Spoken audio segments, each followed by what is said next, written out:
ఆరోగ్య రంగంలో ఏఐ పాత్ర నూతన ఆవిష్కరణలపై యశోదా హాస్పిటల్స్ ఆధ్వర్యంలో అంతర్జాతీయ వైద్య విజ్ఞాన సదస్సు ఏఐ ఇన్ హెల్త్ కేర్ 2.0 ఘనంగా జరిగింది.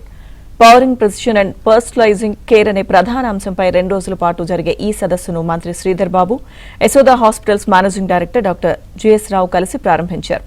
రోబోటిక్ సర్జరీ, ఏఐ ఆధారిత వ్యాధి నిర్ధారణ, డిజిటల్ పాథాలజీ, డ్రగ్ డిస్కవరీ వంటి అత్యాధునిక అంశాలపై సదస్సులో చర్చించారు.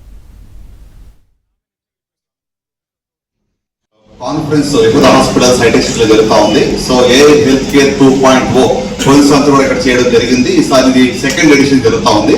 సో ఈ యొక్క కాన్ఫరెన్స్ యొక్క ముఖ్యమైనటువంటి థీమ్ ఏంటంటే precision medicine, పర్సనలైజింగ్ care.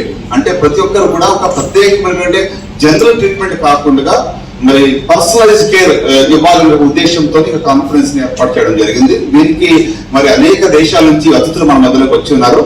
And when I think about the different areas in which AI is going to help to healthcare, it's anything from how to help with the treatment, how to help with advancing science, with the scientific discovery, with the drug design.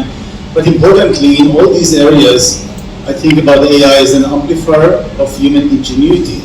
It's about how to empower the healthcare workers, how to empower the doctors, the nurses, the patients, the scientists, those who are actually looking into the systems. And this is actually an opportunity that is greater than ever. In రోజులు కూడా డాక్టర్ల limitation తో, బెడ్ల limitation తో, ఖర్చు limitation తో అందరికీ చేయలేకపోయామని మేము ఎప్పుడు అనుకుంటాం. ఏఐ ద్వారా అందరికీ ఆరోగ్యాన్ని అందించాలి అనేది మెయిన్ స్పందన. And that's where AI can be enhancing వాళ్ళ కేపబిలిటీస్ ని కానీ వాళ్ళ సామర్థ్యాన్ని కానీ it can enhance it to make the care a lot better. దానివల్ల పేషెంట్స్ కి హోప్ అనేది వస్తుంది.